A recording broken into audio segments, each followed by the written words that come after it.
Muito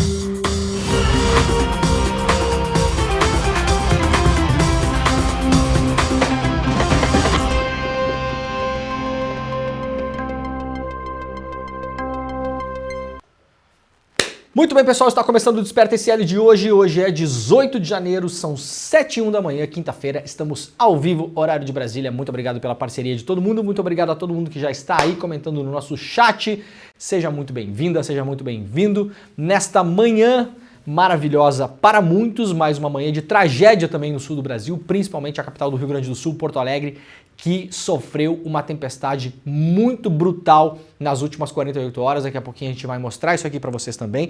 Mas temos uma notícia urgente agora pela manhã. O deputado federal, o bolsonarista Carlos Jordi, acaba de ser alvo da Polícia Federal na 24ª fase da Operação Lesa Pátria, a operação que investiga os atos golpistas do 8 de janeiro e, claro, todo o contexto que levou aos atos golpistas do 8 de janeiro. O deputado federal é um dos investigados e é um dos alvos da operação da PF. Nessa manhã, a notícia acabou de ser dada lá no portal do iclnoticias.com.br, não está em nenhum lugar, pelo que eu vi por enquanto.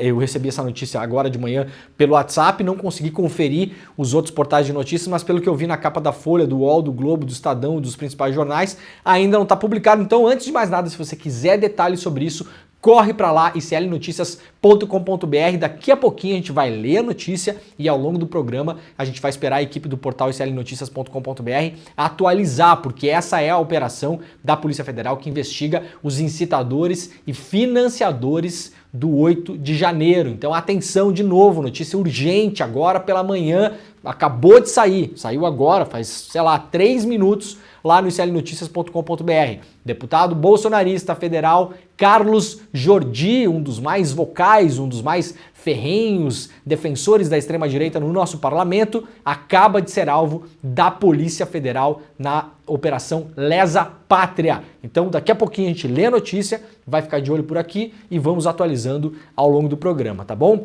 Bom dia para quem nos acompanha pela TV aberta, TVT em São Paulo, TV Querimorê na Bahia, e também para quem nos acompanha pelo rádio, lá na Rádio Brasil Atual e também na Rádio Heliópolis. Bom dia, pessoal de Heliópolis, muito obrigado pela companhia. Você vai chegando por aí, se estiver nas redes sociais, estamos ao vivo lá no Facebook, no Twitter, na Twitch, no Instagram, mas também estamos ao vivo nos canais do YouTube do ICL Notícias, do Eduardo Moreira e do Leandro Demore, os 3 canais onde você pode acompanhar este programa. Vai chegando lá nos canais, vai deixando o seu like, ativa o sininho. Se você não assina o canal ainda, por gentileza, assine o canal, porque é de graça e aí tem uma chance um pouco melhor de você ser avisado quando esses programas estiverem no ar, mas você sabe, todas as manhãs, das 7 da manhã até o meio-dia, nós estamos ao vivo em programação contínua aqui no ICL Notícias. A gente começa amanhã com o Desperta ICL, depois tem o ICL Notícias primeira edição, depois temos o Em Detalhes, depois temos o nosso programa sobre mercado financeiro e economia. Sabia que nós temos um programa sobre isso também?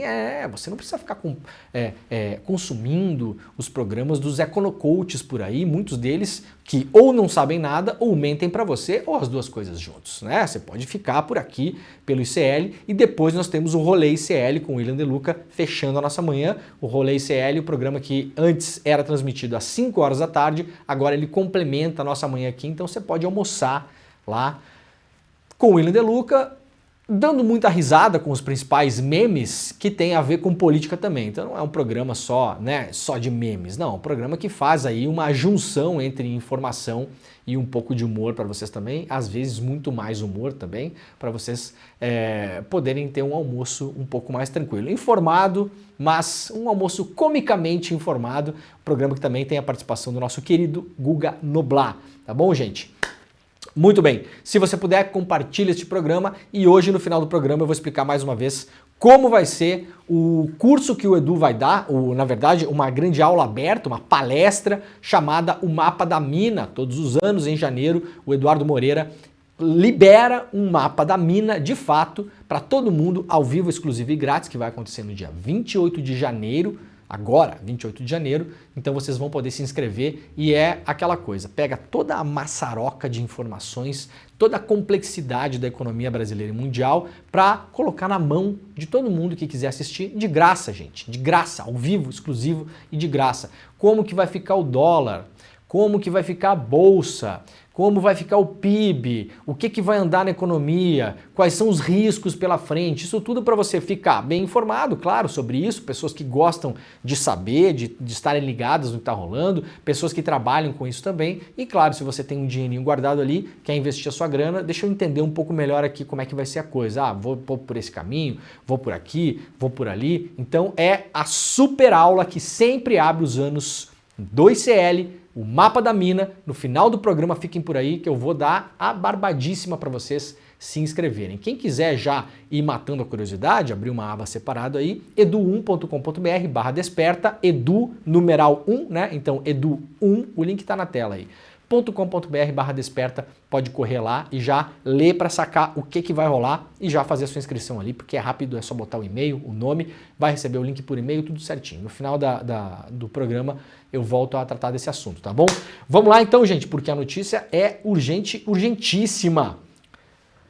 Vamos lá para o iclnoticias.com.br. Se você estiver no seu computador ou no seu celular e puder digitar, digita lá iclnoticias.com.br, vai poder acompanhar a notícia. Essa notícia vai sendo atualizada agora conforme as coisas avançam. Primeiro temos a notícia inicial, não sabemos os detalhes ainda, o que aconteceu, onde foram as buscas e apreensões, se há prisões nessa manhã ou não, exatamente o que a Polícia Federal está fazendo nesse momento, nós não sabemos porque, de novo, a notícia é quentíssima, acaba de ser publicada.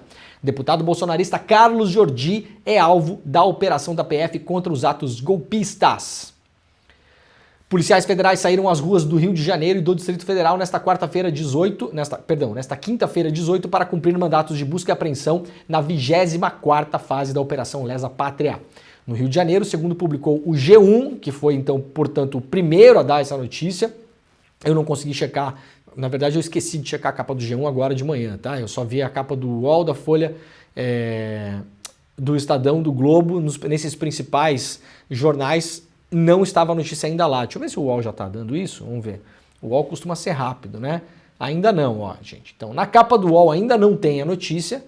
Vamos ver na capa do G1 se já está lá no... Vamos lá, quem sabe faz ao vivo, né, bicho? Tá aqui, ó. Tá aqui na capa do G1, né? Deputado do PL é alvo de buscas em investigação sobre atos golpistas. Mas, claro, você vai ler isso lá no iclnoticias.com.br, né?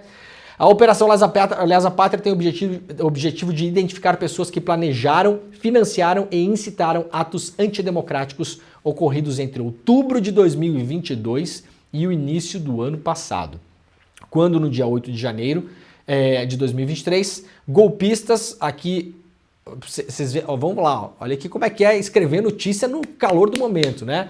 O pessoal comeu um pedacinho da frase aqui, isso aqui é muito normal, tá, gente? Golpistas né? Golpistas invadiram a Praça dos Três Poderes, imagino que o final da frase seja isso. Quando eu trabalhava no século passado, na verdade não era no século passado, no começo desse século, eu fui editor de um portal de notícias, o portal Terra, que na época, 2004, 2005, por aí, era um portal de notícias muito grande e relevante. Ainda existe, claro, mas na época rivalizava, não existia nem o G1 ainda, para vocês terem uma ideia. Então rivalizava lá os três principais portais de notícias do Brasil, era o Terra, o UOL e o IG. Eram os três que rivalizavam ali. A gente muitas vezes dava notícias como essa, dava uma frase só. Então colocava lá um urgente, deputado é alvo da Polícia Federal, dava uma frase e colocava mais informações em instantes. E aí quando as pessoas iam ler, já tinha lá os jornalistas escrevendo mais um pedaço da notícia, atualizava. Mais um pedaço da notícia, atualizava, e assim que se fazia a internet no começo do século, né? E aí o pessoal do ICL Notícias correu hoje de manhã para escrever essa notícia rapidamente aqui. Então, de novo, fiquem de olho lá no nosso portal, iclnoticias.com.br, que a notícia vai ser atualizada ao longo do programa.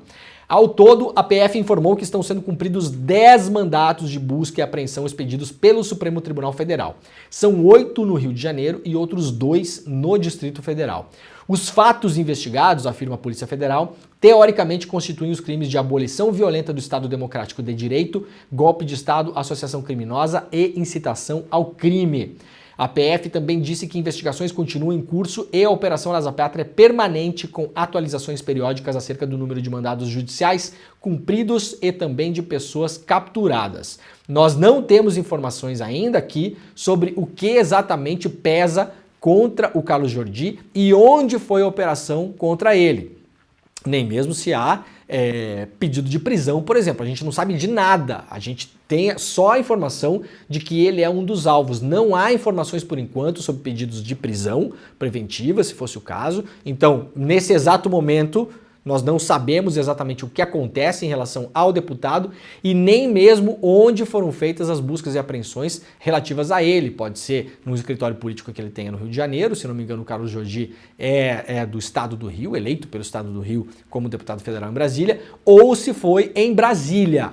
Tá? Então a gente vai aguardar um pouquinho, vou seguir o programa com outras notícias aqui e aí periodicamente ao longo do programa eu volto para cá, atualizo e vejo se as coisas estão andando e se temos mais informações. De todo modo, fiquem ligados, hoje pela manhã, depois que o Desperta acabar, tem o CL Notícias primeira edição que vai até às 10h30 da manhã e certamente a gente vai seguir esse caso aqui para tentar entender se foi pedida a prisão, por exemplo, do Carlos Jordi ou se foram feitas apenas buscas e apreensões nos escritórios políticos dele e eventualmente em residências dele, que ele tenha no Distrito Federal, por ser deputado federal, ou no Rio de Janeiro, ou em ambos.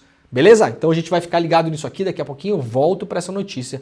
Eu vou até ficar ligado no meu WhatsApp aqui, porque o nosso camarada Chico Alves, o nosso editor-chefe do nosso portal, ele vai atualizando aqui a galera, né? Vou dar um alô pro Chico aqui, vamos lá. Chico Alves já está de pé. Querido Chico, vamos mandar um áudio ao vivo pro Chico Alves? Vamos fazer o seguinte... Querido Chico Alves, nós estamos ao vivo no Desperta, mandando um áudio para você, o nosso editor-chefe do portal slnoticias.com.br. Então, por gentileza, Chico, nos avise pelo WhatsApp se tiver atualizações da notícia que a gente volta para ela, tá bom? O pessoal aqui da audiência tá mandando um beijo para você, tenho certeza disso. Valeu! Muito bem, tá mandado o áudio ao vivo, tá resolvido. E a gente vai seguindo, vai dando uma olhada no que está acontecendo aqui. Olha só, gente, a Prefeitura de Porto Alegre decretou situação de emergência após tempestade.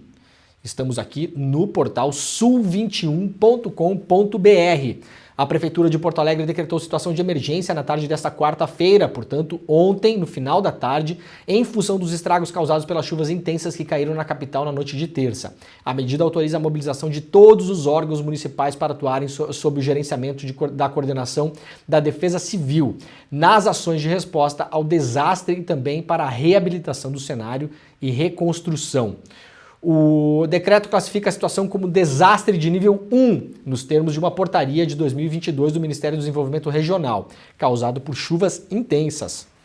O documento diz que a situação de anormalidade foi agravada pelo grande volume de chuvas registrado em um pequeno intervalo de tempo e que o sistema de drenagem de águas pluviais não suportou a demanda, resultando em danos materiais e prejuízos econômicos. Nós estamos mostrando aí, para quem está nos acompanhando, um vídeo que foi feito pelo Carlos Latuf, cartunista, artista visual, artista gráfico, super conhecido, né? Todo mundo conhece o Carlos Latuf, premiado, multipremiado no Brasil, no mundo, e ele filmou quando na terça-feira começaram os fortes ventos, teve uma chuva intensa em Porto Alegre, amigos meus que moram na cidade me falaram, amigos que nasceram e estão em Porto Alegre a vida toda, falaram que nunca viram nada parecido com o que rolou na terça-feira, mesmo comparado com temporais e tempestades anteriores. Eu lembro que em 2015 teve uma muito forte também, que destelhou várias casas, alagou vários bairros, caíram várias árvores, mas a situação nesse exato momento é uma situação muito, muito, muito delicada.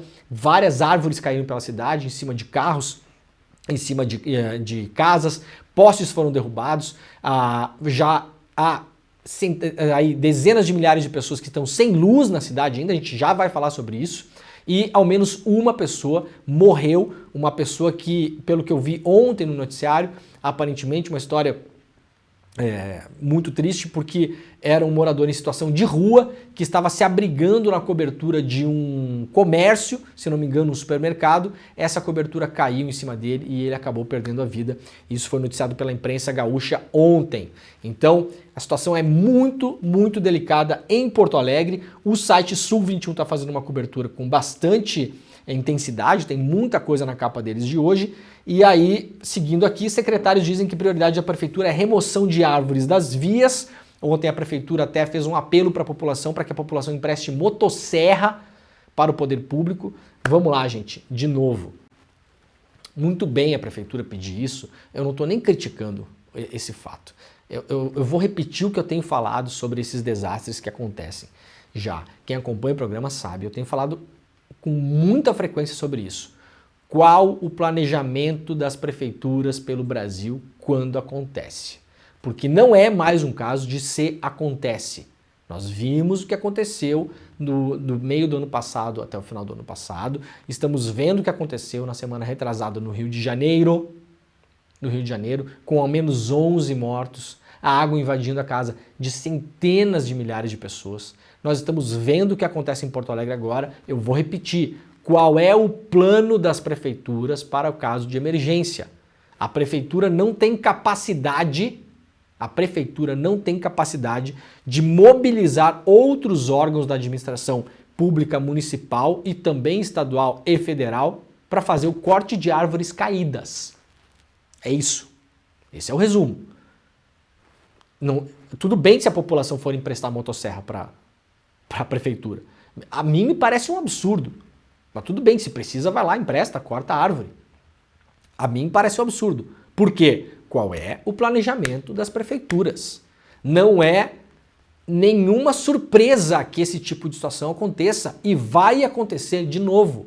Qual é o planejamento? Ah, Leandro, mas não tem como a prefeitura comprar 1000 motosserras, vai fazer o que com elas depois? Não há outro modo? Não tem outro jeito? Não há uma coordenação entre a Defesa Civil das cidades?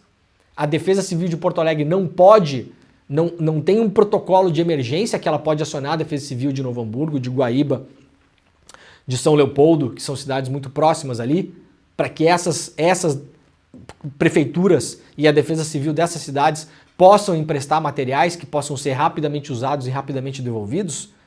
Não há uma coordenação com o governo do estado? O senhor Sebastião Melo, prefeito da cidade, com o senhor Eduardo Leite? O estado não tem condições de emprestar? Não tem nenhum órgão da administração do estado do Rio Grande do Sul que tenha condições de fazer esse trabalho junto com a prefeitura de Porto Alegre? Eu vou repetir, a coordenação é um lixo. Não tem outra palavra para isso. Se nós aqui toda manhã estamos avisando sobre esses fatos, implorando para que as pessoas possam também pressionar as prefeituras locais, a gente vê acontecer numa cidade do tamanho de Porto Alegre, que está longe de ser uma cidade que passa por problemas graves em relação às finanças da cidade, por exemplo, diferentemente de outras cidades que têm uma situação financeira muito pior que a de Porto Alegre, a prefeitura não consegue tirar as árvores que caíram na rua. Ah, a quantidade foi muito grande e tal. Não, tudo bem, eu entendo perfeitamente isso. Agora, a primeira medida do prefeito é pedir para as pessoas emprestarem motosserra para a prefeitura, meus camaradas. Assim, né? Vamos lá. De novo, não existe um planejamento para quando acontecer. Não é se, é quando acontecer. A empresa de energia que fornece energia para a cidade de Porto Alegre, a CE Equatorial, privatizada, diz que 270 mil clientes permanecem sem luz no Rio Grande do Sul. A empresa privatizada em 2021 diz que 56% dos usuários que foram afetados pela falta de energia já tiveram o serviço restabelecido. Ou seja, quase a metade ainda não tiveram. E aí... sem luz em casa, noticia aqui o portal Gaúcha ZH, sem luz em casa, moradores de Porto Alegre correm para supermercados e shoppings para recarregar celulares. Eu resolvi trazer aqui para vocês a título de curiosidade, para a gente entender como a coisa anda, mais ou menos. Essa semana que passou, o Tarcísio de Freitas, lá em São Paulo, deu uma declaração falando que, na ideia dele, não se renova o contrato que foi feito entre o poder público e a Enel. A Enel, companhia de energia, que comprou o que tinha sobrado da Eletropaulo e que hoje fornece energia elétrica na cidade de São Paulo. A Enel, né? A Enel que deixou as pessoas sem luz uma semana, quando teve problema de tempestade também em São Paulo, em dezembro. É essa Enel. Lembrando, empresa de capital misto controlada pelo Estado italiano. Então, na verdade, nós privatizamos a energia de São Paulo para uma estatal italiana. Nós estatizamos a energia a energia de São Paulo, que era estatal, agora ela continua estatal, só que agora ela é controlada pelo Estado italiano. Eu sempre falo isso, né? Ou nós somos muito burros, ou as empresas estatais estrangeiras que compram nossas coisas aqui são os idiotas. Assim, não tem outra saída nesse negócio. E aí você pode imaginar. Mais ou menos como andam as coisas. Bom, primeiro, isso é campanha eleitoral. Tarcísio já está em campanha. Esse ano tem eleição para a Prefeitura de São Paulo. Tarcísio vai apoiar os seus candidatos.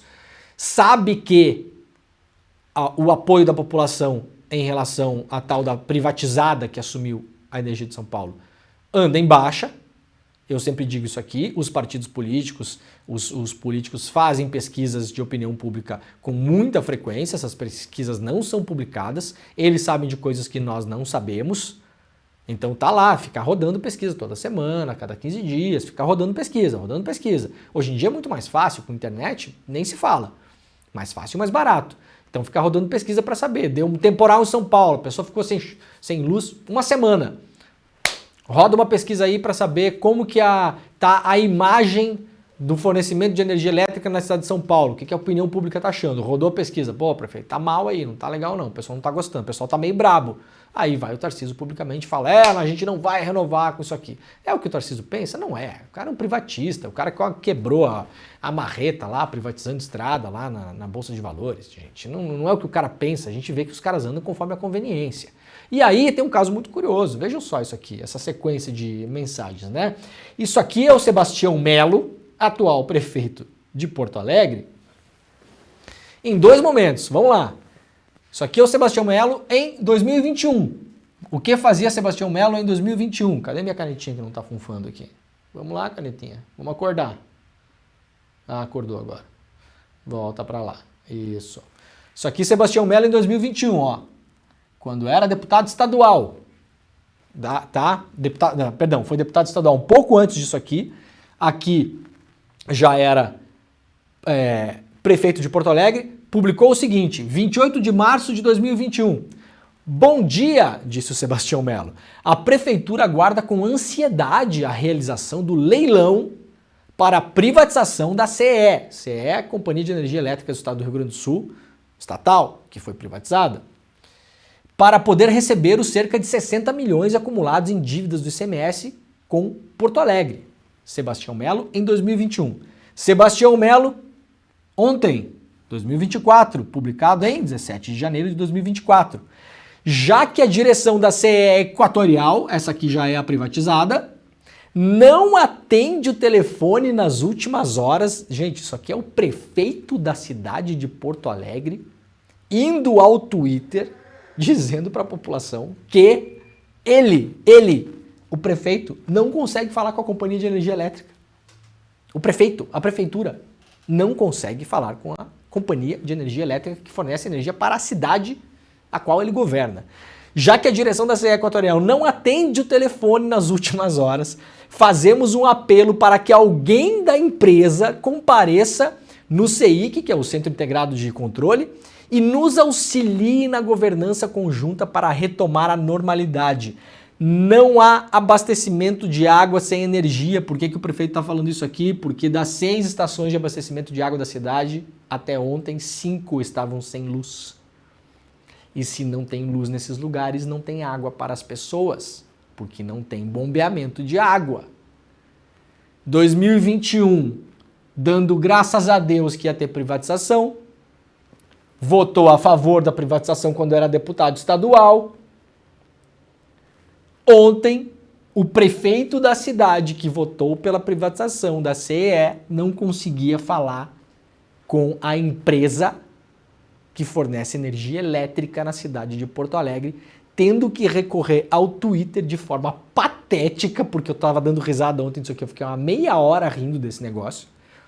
É um negócio patético, é um negócio que mostra como a coisa anda. O que é que a CE Equatorial e essas empresas fazem quando elas compram empresas públicas, gente? A gente já falou sobre isso aqui várias vezes. Qual é a primeira decisão de uma empresa privada quando ela compra uma empresa pública? Primeira decisão. Demissão. Primeira decisão. Pode ser 20%, 25%, 30%, metade. Primeira coisa, demissão. O que é que uma demissão causa em uma empresa? Ela causa a melhora imediata do balanço da empresa. Então, um executivo que chega de uma empresa privada e assume uma empresa pública, ele precisa mostrar resultados. Até porque, na imensa maioria das vezes, o salário dele depende de resultado. Ele tem um salário, mas tem as bonificações. Todo executivo tem isso. Raríssimos não tem. Um executivo tem salário e tem mais uma grana que ele ganha conforme a empresa vai, entre aspas, bem no balanço.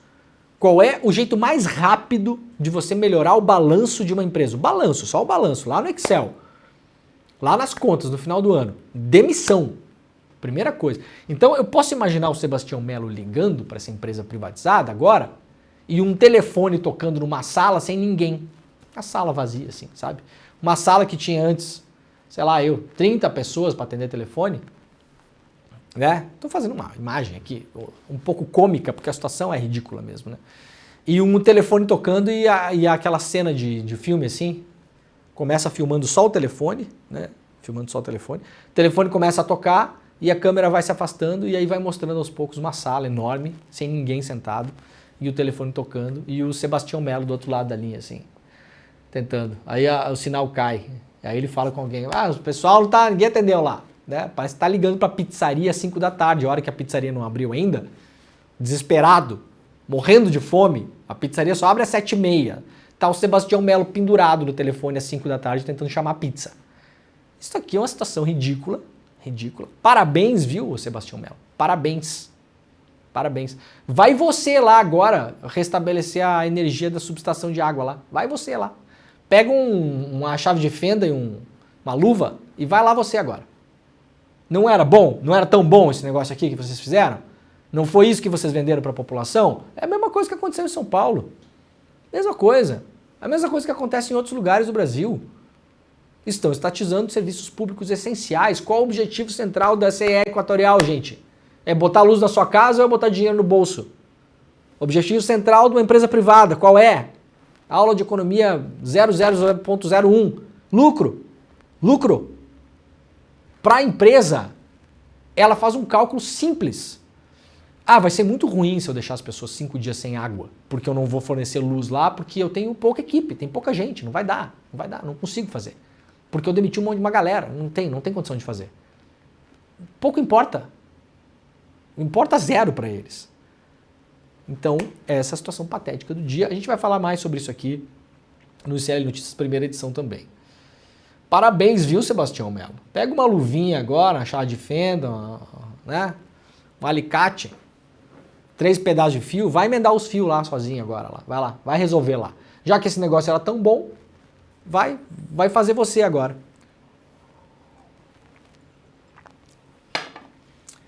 Lá na Gaúcha ZH, procurem gastar o mínimo possível de água nos próximos dias, recomenda o diretor-geral do DEMAI, empresa que fornece água para a população do Rio Grande do Sul.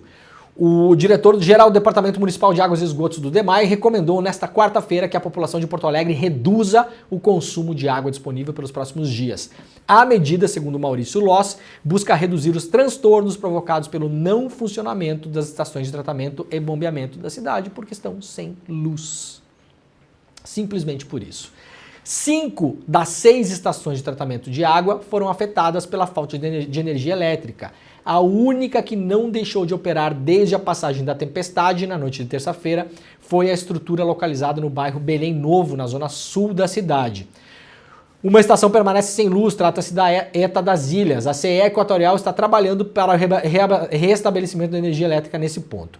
As outras 4 no Menino Deus, São João, Tristeza e Moinhos de Vento já estão com energia. Isso aqui é a notícia dessa manhã aqui, né? Sebastião Melo ontem estava implorando para a empresa no Twitter, ontem.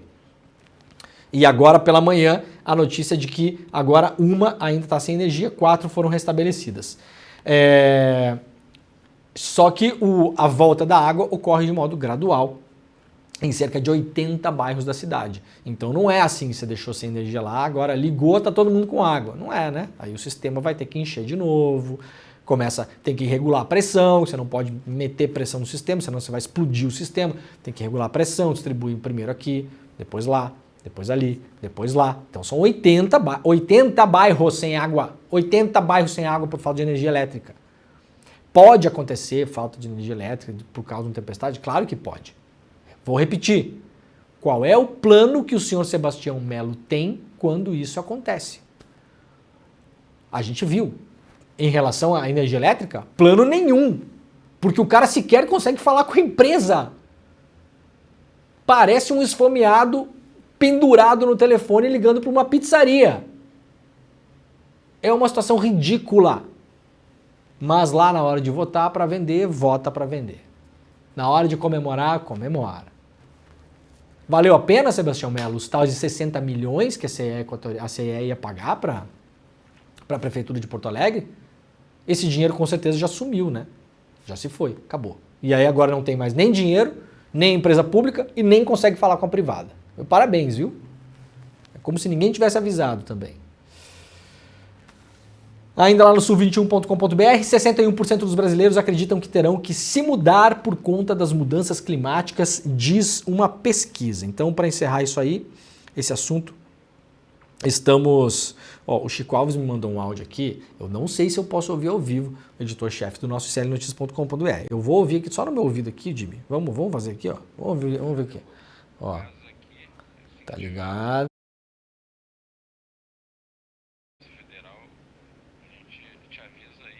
Aí, ó, viu? Ó, vou tocar o áudio. Jimmy, vou botar no meu microfone aqui, vamos ver se... Vamos ver o que o Chico Alves respondeu pra gente em relação à operação em cima do Carlos Jordi. Vamos lá. Eu vou botar bem no meu microfone aqui, ó. Aí, ó. Pode deixar, Demore. Estamos ligados aqui. Assim que tiver uma atualização aí sobre essa operação da Polícia Federal, a gente te avisa aí na hora, tá? Viu, gente? Então é isso aí. A gente tá ligado aqui. O negócio é ao vivo, né, Jimmy? Pegou o áudio aí, Jimmy? Jornalismo. Jornalismo de WhatsApp, mas esse é o jornalismo responsável de WhatsApp, né, Jimmy? Não é a fake news que o pessoal consome todos os dias.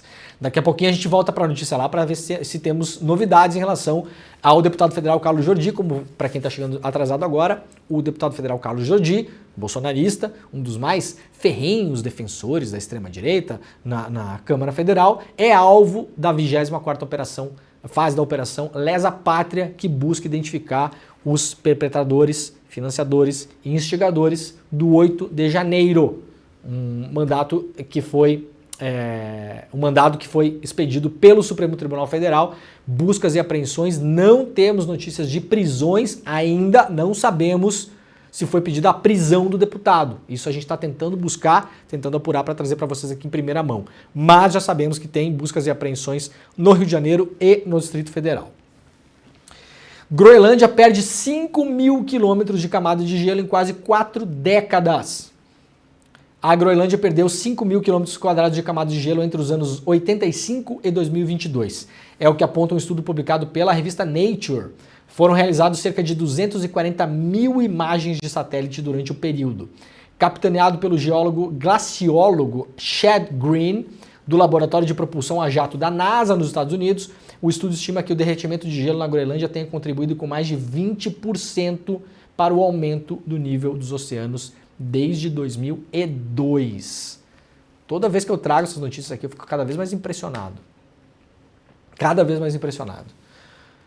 De acordo com Green, além das cerca de 240 mil imagens feitas por satélite, o estudo também utilizou inteligência artificial para analisar as mudanças de posições das geleiras.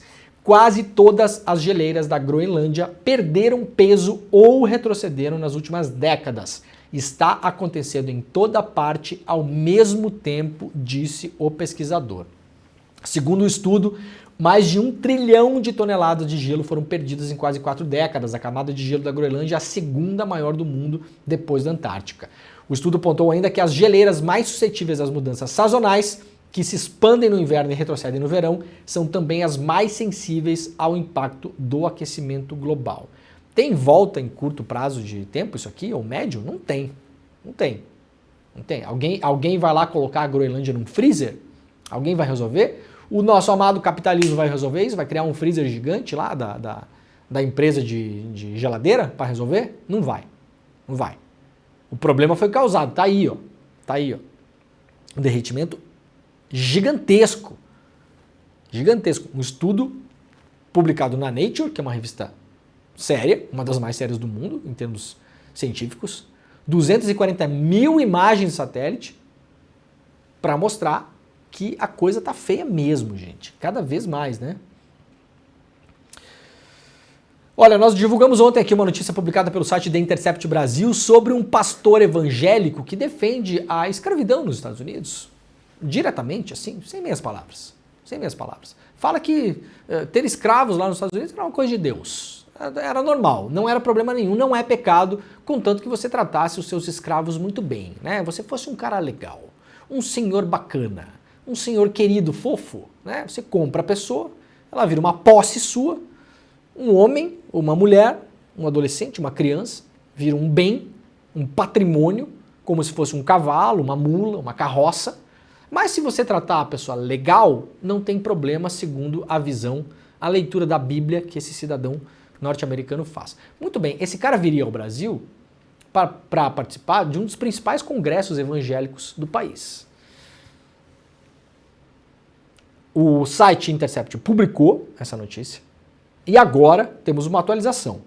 Encontro evangélico cancela palestra de pastor americano que justifica a escravidão. A organização do Encontro Evangélico Consciência Cristã 2024 cancelou a participação do pastor americano Douglas Wilson.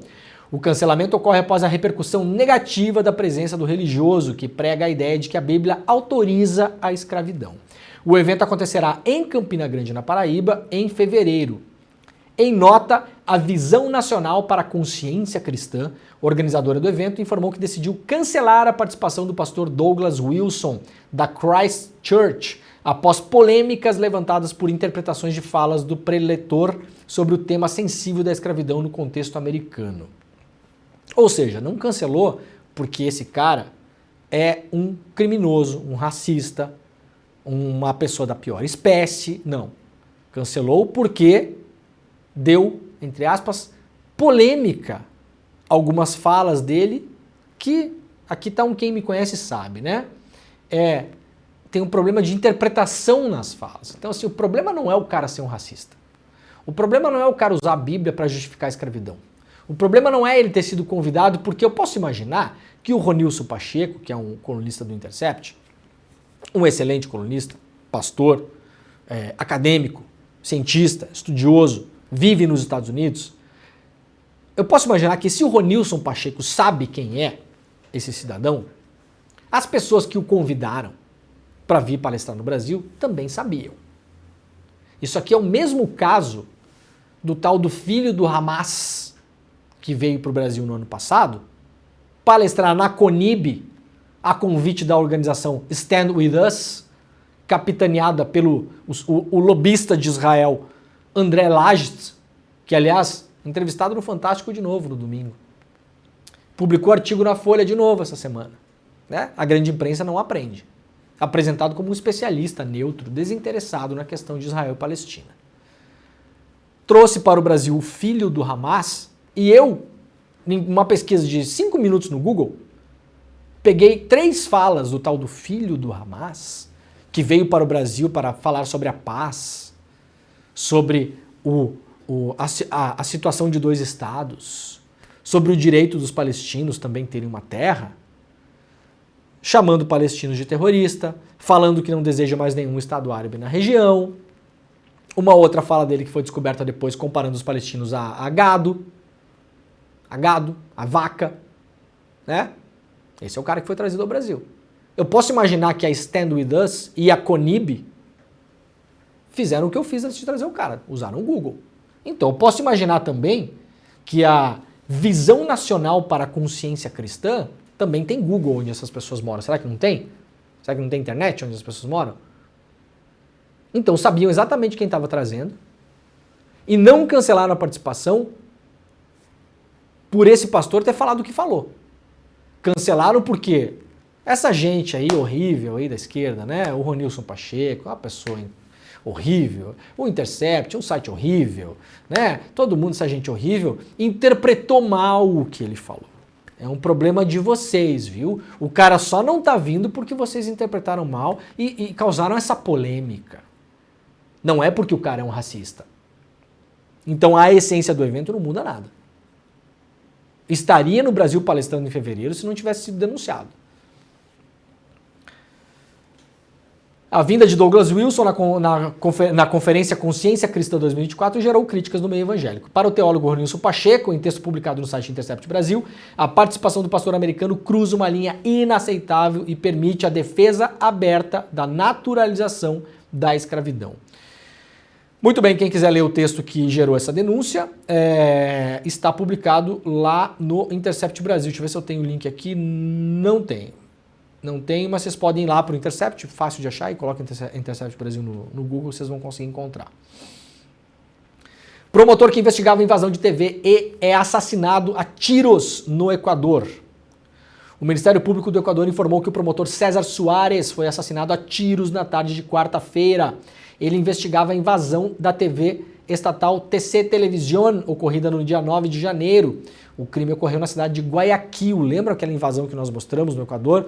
Criminosos invadem ao vivo um programa de televisão, rendem os participantes do programa e ficam lá por algumas horas até serem desarmados pelas forças locais. Então, o promotor que investigava isso foi assassinado ontem em Guayaquil a tiros. De acordo com o Ministério Público, Soares era responsável pela investigação que apurava qual grupo criminoso estaria por trás da invasão do canal.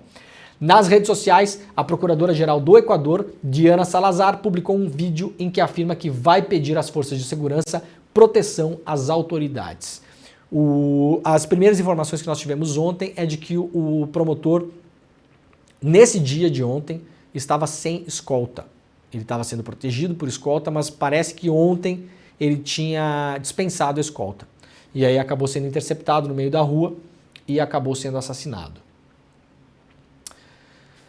Olha, uma notícia que eu deixei para trás aqui, era do dia 16 de janeiro, 2 dias atrás, e o programa vai passando, aquela coisa, e a gente não tem tempo de ler tudo, mas eu fiz questão de mantê-la aqui, aberta, então eu vou trazer ela hoje aqui para vocês.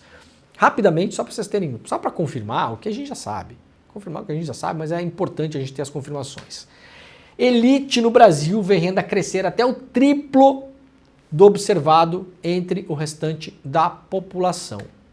Ou seja, resumindo, enquanto a renda média da população brasileira cresceu nos últimos anos, male para comer a inflação, foi esse o crescimento que teve, cresceu lá 15, 20, 25%, a inflação no período foi mais ou menos a mesma, ou seja, na prática, a renda média da população brasileira, principalmente dos mais pobres, ela está igual ao longo dos últimos anos. O 1%, e às vezes não é nem o 1%, gente, é o 0,01%, triplicou a sua renda ao longo desse tempo. A renda média de 15 mil pessoas pertencentes ao grupo do topo da pirâmide no Brasil cresceu nos últimos anos até o triplo do ritmo observado entre o restante da população, aumentando a concentração de riqueza até o fim do governo do Jair Bolsonaro. Entre essa elite, que representa o 0,01% da população, é pouco, né? Ah, mas por que a gente está falando nessas pessoas? Porque, afinal de contas, elas são só o 0,01% da população. Ora, porque são mais ou menos 15 mil pessoas que detêm o poder real no Brasil. São as pessoas que têm a maior quantidade de ações na Bolsa, são as pessoas que têm a maior quantidade de patrimônio, que são sócias ou proprietárias de fundos de investimento, de bancos privados, de financeiras, das XP Corretora da Vida, e é essa gente que manda na nossa vida, porque eles influenciam as políticas públicas. Eles conseguem botar dinheiro para rodar, e quando esse dinheiro roda, eles influenciam a política pública, a aprovação do projeto de lei, derrubar um projeto de lei, como fez o Google e o Facebook durante o PL 2630, com a força da grana. Então é por isso que a gente está falando dessas pessoas. Essas pessoas definem se na sua rua vai ter um sistema adequado para mandar a água embora depois da chuva ou não. São essas pessoas que definem. Essas pessoas definem se a energia da cidade de Porto Alegre vai permanecer pública ou vai ser vendida. Porque o 0,01% está envolvido em todos esses negócios. Está envolvido no negócio da Enel, está envolvido em Brumadinho, está envolvido lá na mina da Braskem. É dessa gente que a gente está falando, não é você com o seu Jeep Renegade financiado em 270 meses, tá bom? Fica tranquilo. tranquilo. Não é. E você sabe que você nunca vai chegar lá também, sabe, né? Já tem a consciência? Já fez? Já conseguiu fazer a passagem? Como diz o Edu, já fez a travessia? Espero que você já tenha feito a travessia. Tinha a ilusão um tempo atrás de que, né? Porque parece que a vida vai indo, né, o Jimmy? A pessoa tem... Primeiro anda de bicicleta, depois ela compra uma CG 125, depois ela compra um Uno 1000 98, depois ela consegue comprar um carrinho um pouco melhor. Aí ela vai pro... Como é que é? O Cactus? Não sei o que é Cactus. Tem bastante desse carro na rua. O dia que falaram que tinha um carro chamado Cactus, eu achei que a pessoa estava brincando, mas tem o, sei lá, Renault Cactus, sei lá o que. Aí ela compra o Renegade. Parcelou em 160 meses. Aí ela pensa, eu saí da bicicleta e cheguei no Renegade. Agora para chegar no Porsche é um pulo. E depois do Porsche é o Bentley. E assim vai. E daqui o quê? 5 anos estou jantando com o Jeff Bezos em Nova York. E eu tô pagando a conta ainda, porque eu não vou deixar o cara pagar não, eu pago. Você sabe que você não vai chegar lá não, né? Já fez já conscientizou? Já tá organizado? Então tá, então vamos lá. Isso aqui não é com você. Entre essa elite, que representa o 0,01% da população, o crescimento médio da renda praticamente dobrou entre 2017 e 2022. Enquanto isso, os ganhos da imensa maioria da população adulta, os 95% mais pobres, não avançaram mais do que 33% no mesmo período, ou seja, só matou a inflação. A inflação foi 31, a renda do cara subiu para 33. Na prática, a renda do cara está igual. De 2017 até o ano passado, até 2022, tá a mesma coisa. Mudou nada, né? Essa matéria da Folha é interessante porque ela tem vários gráficos aqui também, gente. Deixa eu ver se vai abrir o negócio aqui. Eu tinha feito... Aqui, ó. Tem vários gráficos aqui para você entender aqui de quem que as pessoas estão falando. Olha aqui, ó. Evolução da renda no Brasil. Essa galera que ganha quase toda a grana que é gerada no país, ela fica na mão de uma galerinha, assim, pessoas que você nunca viu, que você não conhece, que você nunca cruzou com essas pessoas. A gente está falando de mais ou menos 15 mil pessoas no Brasil, um país de mais de 200 milhões de habitantes, então você não sabe nem onde essa pessoa mora. Aliás, muitos deles não moram nem no Brasil, porque odeiam o Brasil. Mora na Suíça, mora nos Estados Unidos, não sei o quê, tá? Para além disso, quem ama o Brasil é você. Essas pessoas, em geral, elas só amam o Brasil para fazer dinheiro, porque o Brasil é um paraíso fiscal disfarçado, essa é a grande verdade. É bom ser rico no Brasil, né? É bem bom ser rico no Brasil. Mas nem mora no país, tá? Nem gosta. Acha que vocês aí, ó, tá? Não tem jeito. 0,1%, olha lá onde é que os caras estão. Lá em cima, ó. Não dá nem para ver. Não dá nem para ver. Aqui a evolução de renda, né? Qual era a renda média mensal? A renda média mensal de mais ou menos uma dessas 15 mil pessoas, tá? Olha aqui, ó. Esse gráfico aqui é bacana, né? Olha aqui que legal. Vamos lá. Vamos rabiscar um pouquinho aqui, depois a gente volta lá pro Carlos Jordi. Qual que era a renda média mensal de uma pessoa que estava no 0,01%, lá no topo da pirâmide, lá em cima, lá na luzinha aquela que fica piscando em cima do prédio para não bater avião, sabe? Tem umas pessoinhas ali em cima dessa luzinha. Essa é a imagem. Lá, é o que cabe em cima da luzinha, da lampadinha, tem umas pessoas ali. 15 mil pessoas no Brasil. Renda média de uma dessas pessoas mensal, em 2017, mais ou menos 1 milhão e 100 mil reais. 1 milhão e 100 mil reais, o que dá 12 milhões de reais por ano. Renda média mensal. Detalhe. Enquanto aqui embaixo, que é o 95% das pessoas, tá? Enquanto aqui embaixo, a renda média mensal, você quase não tem como fugir de declarar ela toda. Primeiro porque ela é muito baixa, segundo porque quem é assalariado ou quem tem MEI, precisa declarar renda, não tem jeito. Muita gente está na informalidade, claro, mas precisa declarar renda. Aqui em cima, essas pessoas aqui, o 0,01%, tem muito mais mecanismos para maquiar a renda.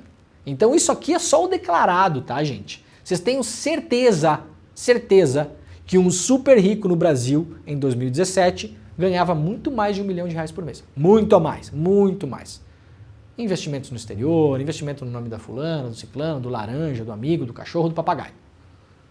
colocado numa trust, que é de uma empresa de Luxemburgo, que é o dono, que é a empresa de Malta, que o dinheiro está nas Bahamas, que o dono dessa empresa é um trust no Caribe, que não sei aonde, e nas Ilhas Virgens, e aí tem uma empresa no Uruguai, que daí é do cara aqui. Ninguém sabe, ninguém viu. É assim que funciona, mesmo. Pobre não tem condição de fazer isso, nem sabe que isso existe. Aumentou para quanto em 2022 a renda média desse bacana aqui? Para 2 milhões, 2 milhões e 100. Então, foi de 12 por ano, na média. Tem gente aqui que ganha muito mais do que isso, né? Isso aqui é média. Foi de 12 para 24 milhões por ano. Qual que é a renda média dos demais 95% da população em 2017? R$ 1.700. Hoje, em 2022, que é o último dado atualizado, R$ 2.300. Aumentou 33%. A inflação foi 31%, então na prática não aumentou nada. Aqui aumentou 96%. Isso aqui é a combinação de duas coisas: pandemia e governo Paulo Guedes. Pandemia e governo Paulo Guedes. Duas catástrofes que atingiram o Brasil, que operaram para essa gente aqui. Operaram para essa galera aqui. A matéria está lá na Folha para quem quiser ver a matéria, tá bom? Vamos lá rapidamente para mais 2 ou 3 notícias muito rápidas aqui, e aí depois eu quero voltar para o caso do deputado federal Carlos Jordi. Queremos ser taxados, diz grupo de 250 super ricos que pede para pagar mais impostos. Isso aqui é uma notícia publicada pelo UOL. Um grupo de mais de 250 bilionários e milionários divulgou uma carta na quarta-feira exigindo que a elite política global, reunida no Fórum Mundial de Davos, aumente os impostos sobre suas fortunas a fim de combater a desigualdade e possibilitar melhoras nos serviços públicos às populações em todo o mundo. A carta está publicada lá no UOL para quem quiser ler. Aparentemente isso aqui parece bonitinho e tal, assim, é claro que eu não sou contra que essa gente pague mais imposto, pelo contrário, tem que pagar mais imposto mesmo. Proporcional, tem que pagar muito mais do que quem ganha muito menos. Mas isso aqui, gente, tá, não resolve. Não entra nessa não, isso aqui não resolve. O problema é um problema estrutural, um problema sistêmico. O fato é que o sistema está montado para que essas pessoas existam. E o que se deve debater é o sistema que tem que ser desmontado para que alguém não possa acumular tanto dinheiro assim. É claro que a pessoa, se ela tem o sonho, tem gente que não tem o sonho de ser rico, não é? Isso também não é um senso comum. Tem gente que não tem o sonho, eu quero ser rico, tem gente que não tem gente que tá de boa. Eu quero uma grana suficiente para viver a minha vida, ter um conforto e tal, né? Uma vida bacana, dar um estudo legal pro meu filho, poder viajar de vez em quando, ter um hobby, morar num lugar legal, ter um carrinho bacana e ponto. De vez em quando poder sair num restaurante um pouquinho mais caro. Isso não é ser rico. Isso não é ser rico. Isso é você almejar ter uma vida confortável. Uma vida que você não se preocupe quando chegarem as contas. Chegou o final do mês, você fica tranquilo, você tem e está sobrando, faz uma poupancinha, pode se planejar para dar um presente bacana no aniversário de um amigo. Essas coisas do dia a dia, tem gente que não quer ser rica. E tudo bem quem quiser ser rico, não é um problema a pessoa querer levantar grana. Só que isso aqui é pornográfico, gente. Isso aqui passou de todos os limites. Nos próximos 10 anos a gente vai ter o primeiro trilionário no mundo, gente. O primeiro trilionário. E essas pessoas, em geral, não batem bem da cabeça. Qual o perigo da humanidade ter um Elon Musk com $1 trilhão? O cara é um maluco, sabe? O problema é esse também. Então isso aqui é bonitinho e tal, mas assim, tá. Vamos taxar os caras? Vamos. Isso aqui não resolve nada. Última notícia rapidamente aqui, os bilionários que gastam uma fortuna para atrair cientistas das universidades, matéria publicada pelo New York Times e republicada pela Folha, mostrando que um grupo de famílias super ricas vem financiando com $500 milhões para tirar cientistas das universidades, principalmente as estadunidenses, e colocá-los na iniciativa privada para desenvolver medicamentos que possam ser vendidos rapidamente no mercado e gerar lucros bilionários. Qual o grande problema disso? 2 principais que a matéria aponta. 1, quando você tira pesquisadores topo de linha das universidades, as pesquisas que eles faziam vão para a iniciativa privada e elas não geram lucro para as universidades. Então, se uma pesquisadora está numa universidade e cria um medicamento, o lucro daquele medicamento volta para a universidade, para ser investido em mais pesquisa. Se está numa empresa privada, o lucro vai para a empresa privada. E uma parte vai ser investido em mais pesquisa, uma parte vai alimentar a conta bancária privada dessas pessoas. O que está melhor no interesse da população é fácil saber. Esse é o principal problema. E o segundo principal problema é que em uma empresa privada, a tendência maior é que essas pessoas vão pesquisar medicamentos que podem ser desenvolvidos rapidamente e conseguir muito lucro de modo muito rápido. Ou seja, não necessariamente os medicamentos que as pessoas precisam. Vamos fazer o quê? Vamos trabalhar numa vacina para uma doença tropical que tem ali 3, 4 milhões de clientes em potencial, ou vamos desenvolver uma droga para a pessoa perder barriga, para emagrecer, que tem bilhões de pessoas em potencial para venda. Vamos desenvolver a droga para emagrecer. Tá bom? Então é isso que essa galera faz com esse dinheiro também, né? Muito bem, vamos lá voltar para a notícia do dia. O programa está chegando no final. Deixa eu ver se o Chico Alves me mandou alguma coisa aqui de novo. Não, então eu vou ler novamente a notícia para quem chegou atrasado. O deputado bolsonarista Carlos Jordi foi alvo nessa manhã de uma operação da Polícia Federal contra os atos golpistas. A gente vai tratar disso agora, daqui a pouquinho, no ICL Notícias, primeira edição. Então fica por aí que o programa já está começando. A gente está acabando o Desperta ICL. Antes eu quero só dar rapidamente, Jimmy, o serviço do Mapa da Mina. Olha só, 28 de janeiro, esse mês, agora, o grande evento de abertura dos trabalhos educacionais aqui no ICL. O Edu Moreira vai dar, mais uma vez, de bandeja para vocês, o Mapa da Mina. Vai pegar toda a maçaroca, o emaranhado, as complicações sobre a leitura das projeções econômicas para 2024, balanço de banco, balanço de empresa, projeção de bolsa, de dólar, bancos centrais, o que dizem os bancos centrais, relatórios de consultorias do mundo todo sobre logística, sobre inteligência artificial, sobre inovação na indústria. Vai pegar tudo isso e vai juntar numa super aula que vai rolar aqui no ICL ao vivo, exclusivo e de graça no dia 28, o Mapa da Mina.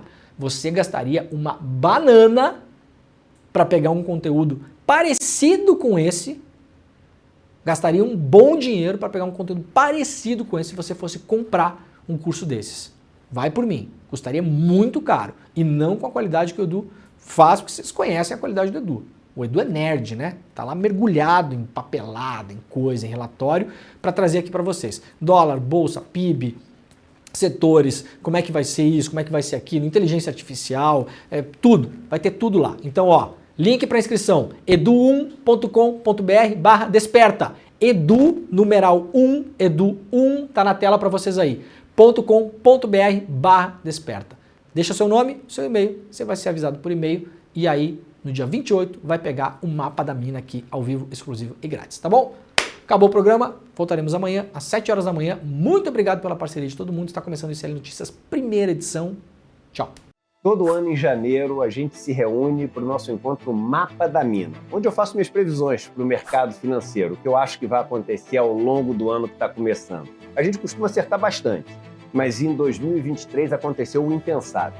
A gente acertou tudo, absolutamente tudo que a gente previu. A gente acertou mais que os bancos, mais que as corretoras, mais que as casas de análise. Por exemplo, a Bolsa. Ela começou o ano ali meio que no mesmo lugar, sem ir para lugar nenhum, sem nenhuma direção. Mas do meio para o final do ano ela subiu e acabou tendo um resultado positivo. Porém, diferente do ano anterior, ela não se destacou em relação aos mercados internacionais. Em outras palavras, teve um alfa menor do que no ano anterior. Vamos ver o que eu previ no Mapa da Mina de 2023? O Ibovespa ele deve ter um primeiro semestre sem grandes movimentos direcionais. Ao longo do ano de 2023, a Bolsa, essa é a minha previsão, é a minha expectativa, a Bolsa parece ter maior probabilidade de alta do que de queda, mas com menos alfa em relação aos mercados externos do que em 2022. Pois é, na mosca. Impressionante, né? Inclusive com a riqueza de detalhes, com essa história de Alf, etc. Quer saber as minhas previsões para o ano de 2024? O encontro vai acontecer no dia 28 de janeiro, um domingo, às 8 horas da noite, no horário de Brasília. Se inscreve agora no link aqui em cima ou aqui embaixo, gratuitamente, e chame os seus amigos e amigas para participar. Em 2023, quem participou se deu bem. Agora é a sua chance de se dar bem em 2024 ouvindo as nossas previsões.